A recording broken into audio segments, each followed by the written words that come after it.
Chika Minute!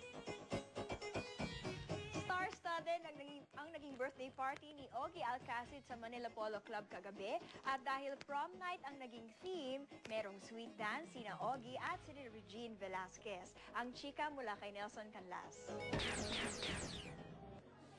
Sa red carpet pa lang, rumampa ng mga malalapit na kaibigan ni Ogie Alcacid na parang isang magarbong premiere night ng pelikula na puno rin ang awitin ng gabing yon. Na pagsama-sama pa nga sa isang entablado sina Ogie, Jano Gibbs, Gary Valenciano at Martin Rivera para sa isang song number. Just want to thank him for writing all the songs that he's done. I'm looking forward for listening to his songs that will reach new generations. Dahil prom night ang tema, may picture-taking pang mga guest na nakasuot ng sash na prom king and queen.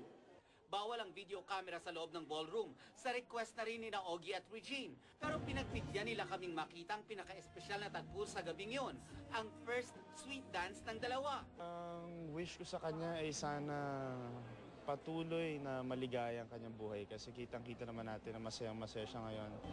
Ang lahat ng mga malalapit kina Ogie at Regine, tila iisa ang hinihiling. Kay Ogie, syempre, as usual, gusto ko maging happy ang love life niya forever.